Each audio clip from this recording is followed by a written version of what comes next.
ভয় পায় এটা শুনেই জিমিনের হাসি পাচ্ছে। জিমিনের অপরূপ হাসি দেখে সুগাও হেসে ফেললো।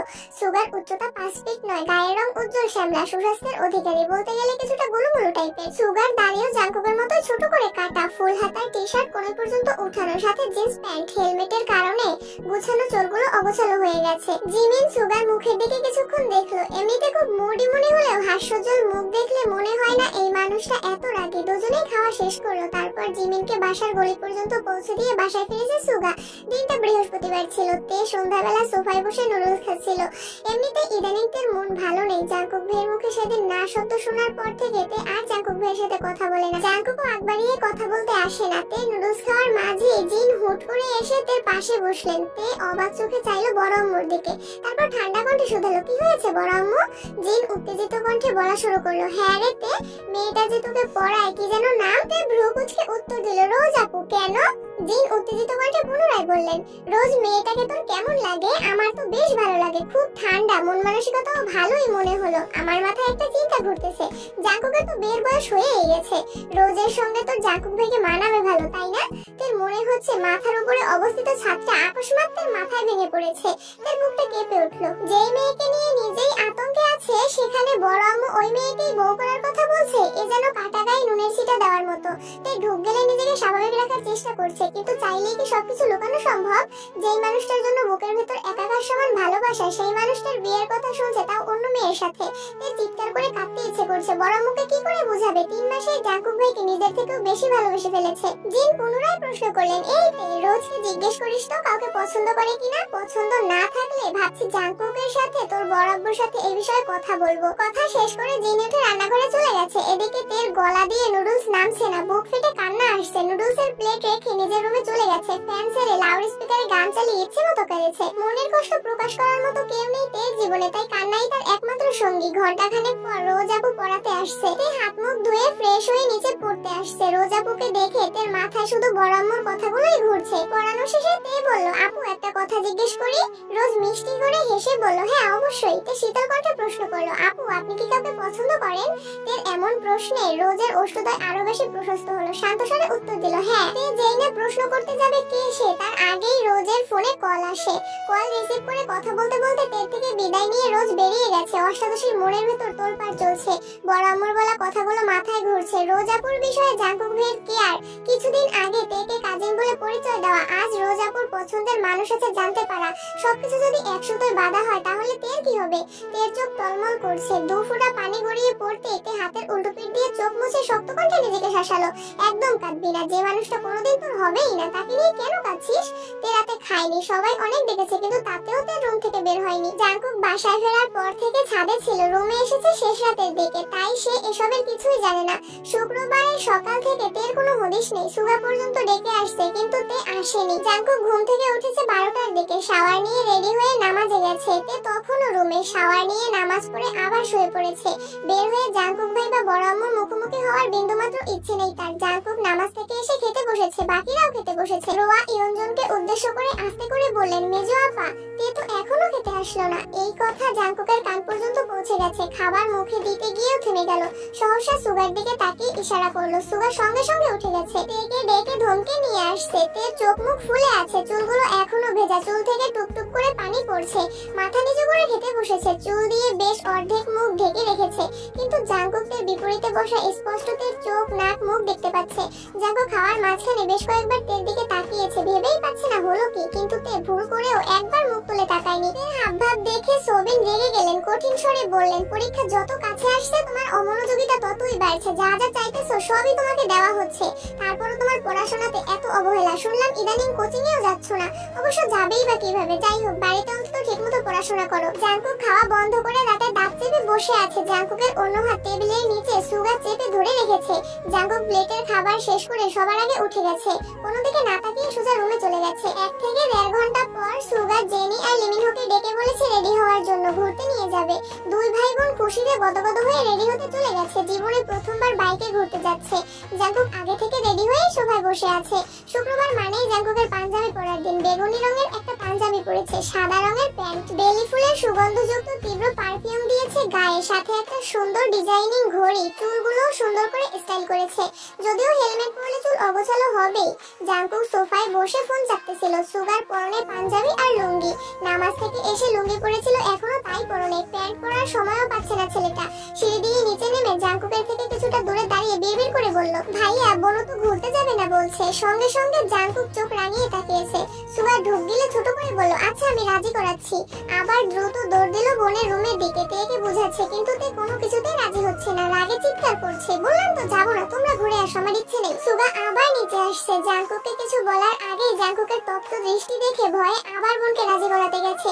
4-5 বার উপনিষ করতে করতে অবশেষে বোনকে রাজি করাতে সক্ষম হয়েছে। রাজি হয়েছে শুনে জাঙ্কুক বাসা থেকে বেরিয়ে বাইকে বসে আছে। সুগা সহ সবাই রেডি হয়ে বেরিয়েছে। সুগা জাঙ্কুকের কাছে গিয়ে আস্তে করে বলল, বোনকে রাজি করিয়ে এনেছি ঠিকই, কিন্তু তার শর্ত সে তোমার বাইকে যাবে না। জাঙ্কুক অন্যদিকে মুখ করে কিরমির করে বলল, তোর বোন আমার সাথে না গেলে তোর খবর আছে। সুগা মনে মনে বলছে, আল্লাহ তুমি আমায় উদ্ধার করো। দুই দিকে আগ্নেয়গিরির মাঝখানে আমি অসহায় এক বালতি পানি, কি করে সামলাবো এই দুই পাগল রে? সুগা বাধ্য হয়ে তেকে বোঝাতে গেল। তে মাত্রাতিরিক্ত রেগে আছে। আজ সুগার কথা শোনা বা মানার কোনো ইচ্ছে নেই তার।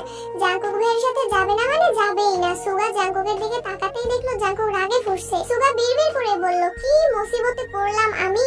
কোনো কিছুতেই যখন বোনকে মানাতে পারছিল না তখন সুগা বলে উঠল, দেখ বোনু, ভাইয়ার বাইকে একজনই বসতে পারবে, দুজন বসলে রিস্ক হয়ে যাবে। আমার বাইকে দুজন বসা গেলেও দুজন মেয়ে বসা যাবে না। জেনি জীবনে প্রথম বাইকে উঠবে, তোরা দুজন একসাথে বসলে যদি অ্যাক্সিডেন্ট করে ফেলি, তাই বলছি তুই ভাইয়ার সাথে যা। এপাশ ওপাশ মাথা নাড়িয়ে বলে, আমি এসব জানি না, আমি ওই বাইকে যাব না, তাহলে তোমরা ঘুরে আসো, আমি যাব না। সুগা আটকে উঠে বলে, না তুই যাবি প্লিজ, এটাই লাস্ট টাইম, এরপর থেকে আমি তোকে নিয়ে যাব, এবারের মতো ভাইয়ের সাথে চলে যা।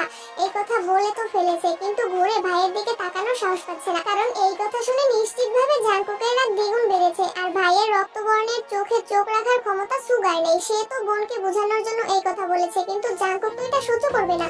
সে শক্ত কণ্ঠে বলল, ঠিক আছে। সুগা দীর্ঘশ্বাস ছেড়ে হাসলো। বোনকে মানাতে পারছে, এটাই শুকরিয়া। তে জাঙ্কুকের পিছনে বসেছে ঠিকই, কিন্তু মাঝখানে এক হাত ফাঁকা রেখে জাঙ্কুক উচ্চস্বরে বলে উঠল, সুগা তোর বোনরে বল ধরে বসতে, না হয় রাস্তায় আধমরা হয়ে পড়ে থাকবে, তখন বোনের জন্য কাঁদিস না। জাঙ্কুক ভাইয়ের ভারী কণ্ঠের হুঙ্কার শুনে তে সঙ্গে সঙ্গে জাঙ্কুক ভাইয়ের কাঁধ চেপে ধরে জাঙ্কুকের কাছাকাছি এসে বসলো। জাঙ্কুক হেলমেটের আড়ালে মৃদু হাসলো, তারপর বাইক স্টার্ট দিল। এদিকে সুগা বিড়বিড় করে বলছে, আহারে আমার বোনের কিছু হলে আমার আগে তো তুমিই মরে যাবা। সুগাও যথারীতি জেনি আর লিমিনহোকে নিয়ে বাইক স্টার্ট দিল। 3 ঘন্টা ঘুরেছে, সবার পছন্দ মতো খাবার খেয়েছে, নাগরদোলায় উঠেছে, অথচ তের মুখে হাসির ছিটে ফোটাও নেই। সে জড়বস্তুর আচরণ করছে। তেকে এতটা উদাসীন থাকতে দেখে জাঙ্কুকেরই কষ্ট হচ্ছে। জাঙ্কুক তো চেয়েছিল তের মনোযোগ যেন জাঙ্কুকের থেকে কিছুটা সরে পড়াশোনায় যায়। সে তো কখনোই চায় না তার অষ্টাদশী ভাবে মুখ গোমরা করে থাকুক। জেনি, লিমিনহো আর সুগাকে বাড়ি পাঠিয়ে জাঙ্কুক তেকে নিয়ে অনেকটা পথ পেরিয়ে একটা নির্জন রাস্তায় আসছে। রাস্তার পাশে অনেকটা দূরে দূরে ল্যাম্পপোস্টের লাইটের আলো জ্বলছে। জাঙ্কুক বাইক থামিয়ে হেলমেট খুলে রাখলো, তারপর ঠান্ডা কণ্ঠে শুধালো, কি হয়েছে তোর? নির্জন রাস্তায় আচমকা এমন প্রশ্নে তে কিছুটা কেঁপে উঠেছে। কি বলবে সে? এই প্রশ্নের উত্তর মনের মধ্যে থাকলেও তা বলার মতো সাহস নেই তের। সামান্য এক প্রশ্নে যেই থাপ্পড় খেয়েছিল, আজ যদি বিয়ে নিয়ে কথা বলে তাহলে হয়তো এই নির্জন রাস্তায় মেরে ফেলে রেখে চলে যাবে। এসব ভেবেই তার শরীর কাঁপছে। জাঙ্কুক পুনরায় প্রশ্ন করলো, তোর কি শরীর খারাপ লাগছে? তে ঢোক গেলে আস্তে করে বলল, না ঠিক আছে। জাঙ্কুক শক্ত কণ্ঠে শুধালো, তাহলে বল তুই কি নিয়ে এত আপসেট? পরীক্ষা নিয়ে টেনশনে আছিস? তের মনে অন্য চিন্তা থাকা সত্ত্বেও তে উপরিস মাথা নাড়লো। জাঙ্কুক ভারী কণ্ঠে বলা শুরু করলো, অ্যাডমিশন টেস্ট নিয়ে এত ভাবিস না, তোর কাজ পড়াশোনা করা, তুই তাই কর, আর নামাজ পড়ে আল্লাহর কাছে চাইবি। কে কি বললো, কে কি করছে, কোথায় কি হচ্ছে, এসব ভেবে মাথা নষ্ট করার প্রয়োজন নেই। তুই যদি কোথাও চান্স নাও পাস, তাতেও কেউ তোকে কিচ্ছু বলবে না, সেটা আমি দেখবো, কিন্তু নিজেকে যাচাই করার আগেই ভেঙে পড়বি না। তে মাথা নিচু করে চুপচাপ দাঁড়িয়ে আছে। জাঙ্কুক তের দিকে তাকিয়ে আছে। দূর থেকে আসা ল্যাম্পপোস্টের আলোয় তের গালে আর কপালে একপাশে পড়েছে। সেই আলোতে তেকে অসম্ভব সুন্দর লাগছে। তের সম্পূর্ণ মুখ দেখতে জাঙ্কুক এক আঙুলে তের চিবুক উঠালো। আলোয় জ্বলজ্বল করে উঠলো অষ্টাদশীর চাঁদের ন্যায় মুখ বিবর। আচমকা জাঙ্কুক ভাইয়ের আঙুলের ছোঁয়াতে তের দেহ কম্পিত হলো। জাঙ্কুক ভাইয়ের মুখের দিকে তাকালো তে। বুকে জমে থাকা অভিমানটা যেন অভিযোগ হয়ে বেরিয়ে আসতে চাইছে। মনের সব কষ্ট উজাড় করে বলতে ইচ্ছে করছে এই মানুষটাকে। কয়েক সেকেন্ডের জন্য তের মনে হচ্ছে এই পৃথিবীর বুকে তের সামনে দাঁড়ানো ব্যক্তিটা তের সবচেয়ে কাছের মানুষ। এই মানুষটা একান্তই তের। জাঙ্কুক তের চোখে চোখে চোখ রেখে তপ্তস্বরে বলল, আমি বিশ্বাস করি আমার তে এত সহজে হেরে যাওয়ার মেয়ে নয়। এই কথা শোনা মাত্র তের মনে হচ্ছে মস্তিষ্কের নিউরনেরা দিক বিদিক ছুটছে। মনে একটা কথাই বারবার ঘুরছে, আমার তে। জাঙ্কুক ভাই আমার তে বলে সম্বোধন করেছে, এটা ভাবতেই তের সকল মন খারাপ এক মুহূর্তেই পালিয়ে গেছে। সহসা তের মুখে হাসি ফুটে উঠেছে। তের মুখের অকৃত্রিম মায়াবী হাসি দেখে জাঙ্কুকও নিঃশব্দে হাসলো। তের দিকে তাকিয়ে থেকে পুনরায় ধীর কণ্ঠে বলল, this is my sparrow, I always want to see you like this. তে নিস্তব্ধ হয়ে চেয়ে আছে জাঙ্কুকের দিকে। এই যে এই মানুষটাকে নিয়ে এত অভিমান, এত অভিযোগ, সামনে আসলে কেন এই অভিযোগ আর অভিমানরা পালিয়ে যায়? এত এত রাগ কেন দেখাতে পারে না ওনাকে? উনি যদি সত্যি সত্যি রোজ আপুকে পছন্দ করেন আর রোজ আপু যদি ওনাকে পছন্দ করেন, তাহলে তো ওনাদের বিয়ে খুব শীঘ্রই হয়ে যাবে। তখন আমি কি করব? এই যে এই মানুষটার ছোট ছোট কথাতেই আমার সব রাগ গলে পানি হয়ে যায়। আবার নতুন করে ওনার প্রেমে হাবুডুবু খাই। উনি রোজ আপুকে বিয়ে করলে আমার কি হবে? তখনও কি ওনার প্রতি আমার এরকমই টান থাকবে, নাকি এখনের অনুভূতিগুলো তখন শুধু স্মৃতি হয়ে থাকবে? এসব ভাবতে ভাবতে তে ঠোঁট ফুলিয়ে কান্না শুরু করে দিয়েছে। হঠাৎ কান্না দেখে জাঙ্কুক কিছুটা অবাক হয়ে গেছে। কিছুই তার মাথায় ঢুকছে না। সে ভেবেছিল শুধু এমপির বাড়ির ঘটনা থেকেই তার মন খারাপ আর বাকিটা পড়াশোনা নিয়ে। কিন্তু এই মন খারাপের সবটা জুড়ে যে রোজ আপু, এটা জাঙ্কুক বুঝতেও পারছে না। জাঙ্কুক কিছুক্ষণ সময় নিয়ে চুপচাপ তের দিকে তাকিয়ে আছে। একবারের জন্য কান্না থামাতেও বলছে না। অনেকটা সময় কাঁদার পর তে জাঙ্কুকের মুখের দিকে তাকালো। একটা মেয়ে এভাবে কাঁদছে, অথচ এই মানুষটা কিছু বলছেও না। এতক্ষণে তো অন্ততপক্ষে 4-5টা ধমক আর 2-1টা থাপ্পড় খেয়েই ফেলতো। তাহলে আজ এত নিশ্চুপ কেন উনি? এটা ভেবেই তে তাকিয়েছে। ল্যাম্পপোস্টের আলোতে স্পষ্ট দেখা যাচ্ছে জাঙ্কুক মুচকি মুচকি হাসছে। তে তাকাতেই জাঙ্কুকের হাসির মাত্রা বেড়ে গেছে। তে কপাল কুঁচকে চেয়ে রইল। গাল বেয়ে অনর্গল নজর গড়িয়ে পড়ছে। এই যে মরার মতো এতক্ষণ যাবত কাঁদছে, আর এই ব্যাটাই কি সুন্দর হাসছে। তের মেজাজ আবার খারাপ হয়ে যাচ্ছে। মুখ ফুলিয়ে শ্বাস ছেড়ে জাঙ্কুকের দিকে চেয়ে গম্ভীর কণ্ঠে প্রশ্ন করলো, হাসছেন কেন? জাঙ্কুক হাসিটা একটু কমিয়ে উত্তর দিল, আসলে কাঁদলে তোকে অনেক বেশি সুন্দর লাগে তো তাই। তে রাগে ভাব নিয়ে বলল, কাঁদলে আবার ওকে সুন্দর লাগে নাকি?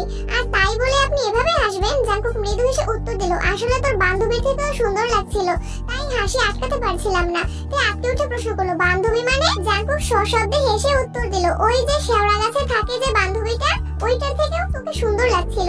তে আশেপাশে তাকাচ্ছে। এমনি অন্ধকার হয়ে গেছে চারপাশ। ল্যাম্পপোস্টের আলোতে রাস্তা আলোকিত থাকলেও রাস্তার আশেপাশে বিশাল গাছের কালো ছায়া দেখে ভয় পেয়ে সঙ্গে সঙ্গে দুহাতে জাঙ্কুকের শার্ট খামচে ধরে জাঙ্কুকের বুকে মুখ লুকিয়ে ফেলেছে। তেকে ভয় দেখানোর একমাত্র অস্ত্র হচ্ছে ভূত, পেতনি, আর কোনো কিছুতেই ভয় পায় না মেয়েটা। জাঙ্কুক এটা খুব ভালো করেই জানে, এজন্যই ইচ্ছে করে তেকে খুঁচায়। জাঙ্কুক তার পিঠে হাত রাখতে গিয়েও হাত সরিয়ে নিয়েছে। মনের বিরুদ্ধে নিজেকে কন্ট্রোল করা কতটা কষ্টের সেটা জাঙ্কুকের থেকে ভালো কেউই জানে না। জাঙ্কুকেরও ইচ্ছে করছে তেকে দুহাতে ঝাপটে ধরতে, কিন্তু সব ইচ্ছে তো পূর্ণতা পায় না। জাঙ্কুক নিজেকে সংযত করে মুচকি হেসে প্রশ্ন করলো, এই যে তুই হুট করে মরা কান্না জোরে দেশ, আবার হুট করেই পাগলের মতো হাসতে থাকিস, তোর এমন আচরণেই মানুষ ভাববে তুই শেওড়াপাড়ায় থাকিস। তে এখনো দুই হাতে শার্ট খামচে ধরে আছে। ভেজা কণ্ঠে বলল, এসব বলবেন না প্লিজ। জাঙ্কুক মৃদু হেসে উত্তর দিল, তাহলে তুই বল কাঁদছিলি কেন? তুই কে কি বললে যে তুই এভাবে কাঁদিস? এত আবেগ দিয়ে জীবন চলবে না। তে কে কি বললো, কে কি করলো, কে কোথায় চান্স পেলো, এসব ভেবে নিজেকে গুটিয়ে নিলে জীবনে কোনোদিন উন্নতি করতে পারবি না। নিজেকে কন্ট্রোল করতে শিখতে হবে। জাঙ্কুককে ছেড়ে একটু দূরে সরে মাথা নিচু করে দাঁড়িয়েছে। জাঙ্কুক ছোট করে ধমক দিল, তাকায় দিকে। তে 1 সেকেন্ডের মধ্যে জাঙ্কুকের চোখের দিকে তাকালো। জাঙ্কুক ঢোক গিলে শক্ত কণ্ঠে বলল, তোকে অনেক বেশি শক্ত আর সাহসী হতে হবে। আশেপাশে তোকে কাঁদানোর জন্য হাজারো মানুষ থাকবে। তাদের কথায় তুই কেঁদেছিস মানে তারা জিতে গেল। এত সহজে অন্যকে জিতিয়ে দেওয়া কি ঠিক হবে? একটু থেমে পুনরায় বলল, জীবনে যাই হয়ে যাক তবু মনোবল ভাঙতে দেওয়া যাবে না। এখনো অনেক সত্যির মুখোমুখি হওয়া বাকি। তে কপাল কুঁচকে প্রশ্ন করলো, কি এমন সত্যি? জাঙ্কুক স্বাভাবিক কণ্ঠে উত্তর দিল, এখন তো না জানলেও চলবে, দেরি হয়ে যাচ্ছে, বাসায় যেতে হবে। রবিবার অফিস থেকে ফিরে ফ্রেশ হয়ে জাঙ্কুক সোফায় বসে আছে। কিছুক্ষণের মধ্যেই রোজ বাসায় ঢুকেছে। তে একটা খাতা রেখে আসছিল, সেটা আনতে আবার রুমে গেছে। রোজকে দেখে জাঙ্কুক হাতে কয়েকটা প্রশ্ন নিয়ে এগিয়ে গেল। প্রশ্নগুলো দিয়ে কি যেন কথা বলছিল। তে খাতা নিয়ে নামতে গিয়ে এই দৃশ্য দেখে ফেলেছে। যার মনে যেটা থাকে সেটাই সবার আগে মাথায় আসে। তে তাড়াতাড়ি করে নামছে। কাছাকাছি আসতেই জাঙ্কুক ঘাড় ঘুরিয়ে তেকে দেখলো। তারপর স্বাভাবিক কণ্ঠে রোজকে বলল, তুমি ওইসব নিয়ে চিন্তা করো না, আমি দেখছি, আর তুমি ফ্রি হয়ে আমায় একটা কল দিও। রোজ চিন্তিত স্বরে উত্তর দিল, আচ্ছা ঠিক আছে। এদিকে তে ড্যাব ড্যাব করে তাকিয়ে আছে দুজনের দিকে। মাথার ভেতরে প্রশ্নের সব এলোমেলো ছুটছে। রোজ আপুকে চিন্তা করতে না করছে। জাঙ্কুক ভাই দেখবে এসবের মানে কি? ওনাদের মধ্যে সম্পর্ক না থাকলে তো এসব বলতো না। আবার কলও দিতে বলেছে। তে বিড়বিড় করে বলছে, গেল রে গেল, তোর জাঙ্কুক ভাই অন্য কারো হয়ে গেল। জাঙ্কুকের আনা কোচিং এর কয়েকটা প্রশ্ন দিয়ে রোজ পরীক্ষা নিয়েছে। মোটামুটি 3 ঘন্টার উপরে সময় লেগেছে। ড্রাইভার আর সুগাকে পাঠিয়েছে রোজকে বাসা পর্যন্ত দিয়ে আসতে। তে খেতে বসেছে। 2 মিনিটের মধ্যে জাঙ্কুকও খেতে বসেছে। বাড়ির সবার খাওয়া দাওয়া অনেক আগেই শেষ শেষ হয়ে গেছে। জাঙ্কুক ইচ্ছে করেই তের জন্য ওয়েট করছিল। এই যে সে রোজের সাথে কথা বলেছে, তের মনে কি চলছে তা বোঝার জন্যই ওয়েট করছিল। দুইজনই চুপচাপ খাচ্ছে। হঠাৎ জিন সুগার চেয়ার টেনে জাঙ্কুকের পাশে বসেছেন। তারপর শান্ত কণ্ঠে বলল, বাবা তোর সাথে একটু কথা ছিল। জাঙ্কুক খেটে খেটে জবাব দিল, বলো শুনছি। তে খাওয়া বন্ধ হয়ে গেছে। সে খুব ভালোই বুঝতে পারছে বড় আম্মু কি বলতে চাচ্ছেন। আজকে রোজ আপু যাওয়ার সময়ও তে দেখেছে বড় আম্মু রোজকে দূর থেকে বউ দেখার মতো পরখ করছিল। জিন শীতল কণ্ঠে বলা শুরু করলেন, আর কিছুদিন পরেই তোর 25 বছর হতে চললো। তুই যেহেতু এখন ব্যবসাও করছিস, তোর আব্বুর মুখে শুনেছি তুই খুব মনোযোগী, আর তুই যাওয়াতে নাকি ব্যবসায় অনেক উন্নতি হচ্ছে। বলছিলাম বিয়ে তো করা দরকার। আমি সেদিন তেকে রোজের কথা জিজ্ঞেস করেছিলাম, মেয়েটাকে আমার খুব ভালো লেগেছে। তোর পছন্দ হলে ভাবছি তোর আব্বুকে জানাবো। জাঙ্কুক পূর্ণ মনোযোগ দিয়ে মায়ের বলা এলোমেলো কথাগুলো শুনলো। যতই রাগ উঠুক জাঙ্কুক মায়ের উপর সহজে চেঁচায় না। তের দিকে এক পলক তাকালো জাঙ্কুক। তে অনেকক্ষণ আগে থেকেই খাওয়া বন্ধ করে মাথা নিচু করে বসে আছে। জাঙ্কুক মনে মনে ভাবছে, মানুষ ঠিকই বলে জীবনে হাজার হাজার শত্রুর প্রয়োজন হয় না, ঘরে দুই একজন মানুষ থাকলেই যথেষ্ট। হায় আল্লাহ, আমি বিয়ে করার আগেই তো ওরা আমার সংসার ভেঙে দিবে। তার মানে এই কারণেই তে সেদিন এত কান্না করছিল, আর আমি ওকে পড়াশোনা নিয়ে এত এত জ্ঞান দিলাম। জাঙ্কুকে নিশ্চুপ থাকতে দেখে তের মনটা দুমড়ে মুচড়ে যাচ্ছে। জাঙ্কুক ভাই রাজি হলেই সামনে বিয়ে। অবশ্য রাজি হবে নাই বা কেন, উনি তো এটুকু ভেবেই তে থেমে গেল। চোখ টলমল করছে, ঠোঁট কাঁপছে। জাঙ্কুক মায়ের দিকে তাকিয়ে ভারী কণ্ঠে আকস্মাৎ বলে উঠল, একটা মেয়ে এই বাড়িতে পড়াতে আসছে, আর তোমরা কি সব ভাবছো? তাছাড়া আমি এখন বিয়ে করবো না, এই টপিকে আর কথা বলো না। এটুকু বলে জাঙ্কুক দাঁড়িয়ে পড়লো। তের দিকে তাকিয়ে তপ্তস্বরে বলল, এই মেয়ে খাওয়া শেষ করে পড়তে বস গিয়ে। এসব আজাইরা চিন্তা মাথায় ঢুকাবি না। অ্যাডমিশন টেস্টের চাপেতে নাজেহাল অবস্থা। প্রতিদিনই রোজ আপু পড়াতে আসে, টানা 3 ঘন্টা পরীক্ষা নেয়া, বোঝানো শেষে বাসায় ফেরে। অন্যান্য দিনের মতো আজও তে সব পড়া শেষ করে 11টা 30-এর দিকে শুয়েছে। জাঙ্কুক এখনো ফেরেনি। তে একবার জাঙ্কুকের রুম থেকে ঘুরেও আসছে। আরো 20 মিনিট অপেক্ষা করেছে। জাঙ্কুক ফিরছে না বলে বাধ্য হয়ে ফোনে সেভ করা জাঙ্কুকের নাম্বারটা বের করে কোচিং এর ঘটনার পর আজ দ্বিতীয়বারের মতো জাঙ্কুক ভাইকে কল দিতে যাচ্ছে। অষ্টাদশী হৃদয়ের কম্পন তীব্র হতে শুরু করেছে। কলে রিং হচ্ছে, কয়েক মুহূর্তে রিসিভ হলো। সঙ্গে সঙ্গে তে কাপা কাপা গলায় সালাম দিল। একই সময় ওপাশ থেকে একটা মেয়ের কণ্ঠস্বর ভেসে আসছে। সালাম আর ওপাশের মেয়েলি কণ্ঠের বলা কথাটা একসাথে হওয়ায় তে কথাটা বুঝতে পারেনি। জাঙ্কুক উচ্চস্বরে কাকে বলে উঠল, স্টপ।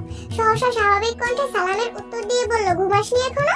জাঙ্কুকের স্টপ শুনে তে এখনো স্টপ হয়েই আছে। কোন মেয়ে কি বলেছে? জাঙ্কুক ভাই এখন কোথায় আছে কিছুই ভেবে পাচ্ছে না। কিছুটা ভেবেচিন্তে প্রশ্ন করলো, আপনি এখন কোথায়? বাসায় আসবেন কখন? জাঙ্কুক গম্ভীর কণ্ঠে উত্তর দিল, বাসায় ফিরতে একটু দেরি হবে। কেন? তে পুনরায় প্রশ্ন করলো, কোথায় আছেন? জাঙ্কুক রাশভারী কণ্ঠে উত্তর দিল, একটা কাজে আসছে। সুগাও আছে আমার সাথে, চিন্তা করিস না। তে খুশি হয়েও হতে পারলো না। মেয়ের কণ্ঠ শুনে মনে ভয় ঢুকে গিয়েছিল। সুগার সাথে আছে শুনে একটু খুশি হলেও বেশি খুশি হতে পারলো না, কারণ সুগা আপন ভাই হওয়া সত্ত্বেও ভাইয়ের খোঁজ না নিয়ে জাঙ্কুক ভাইয়ের খোঁজ নিচ্ছে। বিষয়টা কেমন হয়ে গেল না? তে আস্তে করে শুধালো, ভাইয়া কি আপনার পাশে? জাঙ্কুক উত্তর দিল, না একটু দূরে। কথা বলবি, ডাকবো? তে সঙ্গে সঙ্গে বলে উঠলো, না না এমনিতেই আসছেন না যে, অপেক্ষা করতেছি। জাঙ্কুক ঠান্ডা কণ্ঠে বলল, অপেক্ষা করতে হবে না, আমরা চলে আসবো। তে আস্তে করে বলল, টেনশনে ঘুম আসছে না? জাঙ্কুক কপাল কুঁচকে স্বাভাবিক কণ্ঠে উত্তর দিল, আচ্ছা আসতেছি। তে ব্যালকনিতে দাঁড়িয়ে অপেক্ষা করছে। অনেকক্ষণ পর জাঙ্কুক আর সুগা বাসায় ফিরেছে। সুগা আগে আগে বাসায় ঢুকে পড়লেও জাঙ্কুক নিচে দাঁড়িয়ে কারোর সাথে ফোনে কথা বলছে। তে ব্যালকনি থেকে দাঁড়িয়ে সেই দৃশ্য দেখছে। ঠোঁটে তার মিষ্টি হাসিতে বিড়বিড় করে বলছে, জাঙ্কুক ভাইয়ের উপস্থিতি যে আমার হৃদয়ে বসন্ত জাগাতে সক্ষম। উনি কবে বুঝবেন এটা? তে আনমনে কত কিছু ভেবে যাচ্ছে। কখন জাঙ্কুক বাসায় ঢুকেছে অষ্টাদশী সেই খেয়াল নেই। জাঙ্কুক নিজের রুমে না গিয়ে সোজা তের রুমে এসেছে। তেকে রুমে না পেয়ে যেই না ব্যালকনির দিকে যাবে তখনই দৃষ্টি পড়ে তের খাতার দিকে। কেমিস্ট্রির বিক্রিয়ার পাশে বড় বড় অক্ষরে লেখা, জাঙ্কুক ভাই। জাঙ্কুক তৎক্ষণাৎ খাতাটা হাতে নিয়েছে। লাস্ট কয়েকবার পৃষ্ঠা উল্টিয়ে দেখেছে। পড়ার ফাঁকে ফাঁকে খাতা জুড়ে জাঙ্কুক ভাই লেখা। আরো কিছু কিছু রোমান্টিক লাইন, কবিতার অংশ, গানের লাইন এসব লেখা। এসব দেখে জাঙ্কুকের মাথায় রক্ত উঠে গেছে। খাতা টেবিলের উপরে ছুঁড়ে ফেলে ব্যালকনিতে পা রাখতে রাখতে চিৎকার করে বলল, এই মেয়ে সমস্যা কি তোর? আচমকা জাঙ্কুক ভাইয়ের কণ্ঠ শুনে চমকে উঠে তে জাঙ্কুকের রাগান্বিত মুখবিবর দেখে ভয়ে দু পা পিছিয়ে মাথা নিচু করে নরম স্বরে বলল, কোনো সমস্যা নেই। জাঙ্কুক দ্বিতীয়বারের মতো চিৎকার দিয়ে উঠল, তুই কি পড়াশোনা করবি নাকি করবি না? এর মাথায় কিছুই ঢুকছে না। জাঙ্কুক ভাইকে বাসায় আসতে বলার সাথে এর পড়াশোনার কি সম্পর্ক? রোজা পূর্ণিমা পরীক্ষাতেও ভালো মার্ক পায়, তাহলে জাঙ্কুক ভাই এমন কেন করছে? তে ঢোক গিলে ছোট করে বলল, করব। জাঙ্কুক রাগান্বিত কণ্ঠে বলল, লোক দেখানো পড়াশোনা করার কোনো দরকার নেই। এটা তোর জন্য লাস্ট ওয়ার্নিং। যদি তুই ঢাকা বিশ্ববিদ্যালয়ে চান্স না পাস তাহলে তোর দু পা ভেঙে ঘরে বসিয়ে রাখবো। পড়াশোনা যদি করতে চাস তাহলে চান্স পাইতে হবে, আর না হয়। এটুকু বলেই জাঙ্কুক থামলো। চোখে মুখে একরাশ বিরক্তি আর ক্রোধ। এক সেকেন্ড না দাঁড়িয়ে চলে যায়। তে টেবিলের পাশে থাকা কাঠের চেয়ারে সজোরে লাথি দিয়ে রুম থেকে বেরিয়ে পড়েছে। লাঠিটা চেয়ারে দিলেও কেঁপে উঠেছে অষ্টাদশীর সর্বাঙ্গ। মাথায় ঢুকছে না কিছুই। কি এমন হলো যে জাঙ্কুক ভাই এতটা রেগে আছে? বাসায় ফেরার কথা বলে কি ভুল করে ফেলেছি? উনি কোথায় বা গিয়েছিলেন? তে কিছুক্ষণ পর রুমের দিকে পা বাড়ায়। চেয়ারটা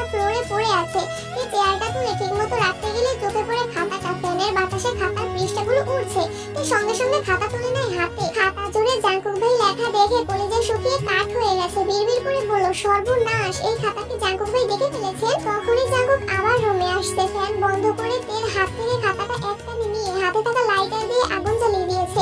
তে বিস্ময়কর দৃষ্টিতে তাকিয়ে আছে। বিশালাকার চোখে সেই আগুন স্পষ্ট প্রতীয়মান হচ্ছে। আগুনের মাত্রা বাড়তে শুরু করেছে, তাই জাঙ্কুক খাতা ছেড়ে দিয়েছে। জাঙ্কুক সেই আগুনের দিকে তাকিয়ে থেকে রাশভারী কণ্ঠে বলল, ভবিষ্যতে এই ঘটনার পুনরাবৃত্তি ঘটলে তার ফলাফলটা আরো বেশি ভয়ানক হবে, মনে থাকে যেন। জাঙ্কুক চলে গেছে। তে কিছুক্ষণ দাঁড়িয়ে থেকে সেই আগুন দেখে, তারপর সেখানেই বসে পড়েছে। নির্বাক চোখে চেয়ে আছে পোড়া খাতার অবশিষ্ট অংশের পানে। জাঙ্কুক শুধু খাতা পোড়ায়নি, পুড়িয়েছে অষ্টাদশীর হৃদয়, বাড়তে থাকা ভালোবাসাকে। জাঙ্কুক কিছু না বলেও বুঝিয়ে দিয়েছে জাঙ্কুককে ভালোবাসার যোগ্যতাতে নেই। জাঙ্কুক ভাইয়ের ক্রোধিত আঁখিতে অষ্টাদশীর কোমল মন ঝলসে গেছে। চোখ বেয়ে আজ এক ফোঁটা পানিও পড়ছে না, কেমন যেন পাথরের ন্যায় বসে আছে। এক সপ্তাহ পর শুক্রবার সন্ধ্যাতে জাঙ্কুক বন্ধুদের সাথে আড্ডা দিতে বেরিয়েছে। কিছুক্ষণের মধ্যেই সুগাও হাজির হলো সেখানে। আজ সুগার তেমন কোনো কাজ নেই, বন্ধুদের সাথে ঘোরাঘুরি করেছে। বিকেলের দিকে এমপির বাড়ি থেকেও ঘুরে এসেছে। কি করবে ভেবে না পেয়ে বড় ভাইদের সাথে আড্ডা দিতে আসছে। সুগা হাসি মুখে সবার সাথে হ্যান্ডশেক করে একটা চেয়ার টেনে বসলো। সবাই সুগাকে পেয়ে গণহারে প্রশ্ন করা শুরু করেছে, নির্বাচন নিয়ে, সুগার কাজ নিয়ে, এমপির কর্মসূচি নিয়ে। সুগা যা জানে সব উত্তরই ঠিকঠাক মতো দিচ্ছে। জাঙ্কুক চুপচাপ বসে ফোন চাপছে। আড্ডার কেন্দ্রবিন্দু সুগা হওয়ায় তের টপিক উঠতে বেশি সময় লাগলো না। এতদিন সবাই সুগাকে জাঙ্কুকের ছোট ভাই হিসেবে সম্বোধন করে এসেছে। যে হোক, সব জানলেও বরাবরই সে ভদ্র মানুষ ছিল। তবে এখন সবাই তের কথা জানে। তে আর জাঙ্কুকের কথা জানার পর আজই সুগাকে পেয়েছে, তাই সবাই নতুন ভাবে সুগার সাথে পরিচিত হচ্ছে। কথার কথা সিও জাংবিন বলে উঠলো, সুগা, তুই তোর বোনকে জাঙ্কুকের কাছে বিয়ে দিতে রাজি হয়েছিস কেন?